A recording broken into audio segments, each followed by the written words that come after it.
جبري حجاب طالبانو د بدخشان پوهنتون ته د ښځینه محصلینو د ننوتلو مخنیوی کړی. سلامونه مو هرکلی کوم. که غواړئ چې بشپړ معلومات ترلاسه کړئ نو تر پایه راسره اوسئ. د بدخشان ولایت د پوهنتون یو شمېر ښځینه محصلینو ادعا کړې چې د طالبانو د امر بالمعروف او نهي عن المنکر مامورینو د چادرینو په سر کولو له امله پوهنتون ته د هغوی د داخلېدو مخه نیولې ده. نن یکشنبه د اکتوبر 10 چې د لړم میاشتې له 8 سره سمون خوري، ټولنیزو رسنیو ته راوتلې یو ویډیو کې یو شمېر ښځینه محصلینې چې تور اوږده لباسونه یې په تن او ماسکونه یې تړلي دي پوهنتون ته د نه پرېښودلو په غبرګون کې اعتراض کوي. د بدخشان پوهنتون یو استازي د نوم نه خپرېدلو په شرط کې ویلي چې دغه اعتراضي حرکت وروسته تر هغه پیل شو کله چې د طالبانو د چادرۍ نه لرلو له امله پوهنتون ته د دغه ښځینه محصلینو د داخلېدو مخه ونیوله.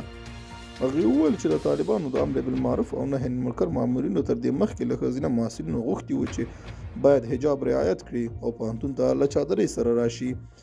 یا د ښځینه محصلینو د ښځو او نجونو په وړاندې د طالبانو پر محدودیتونو هم انتقاد وکړ. همدارنګه یې د ازادۍ په اړه شعارونه ورکول.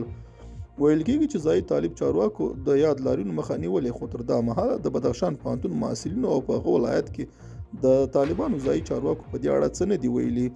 د طالبانو حکومت د امر بالمعروف او نهي عن المنکر وزارت تر دې مخکې له میرمنو څخه غوښتي وو چې حجاب رعایت کړي.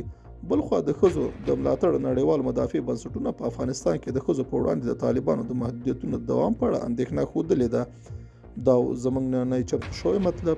تر بیا ښه وخت او ښې چارې.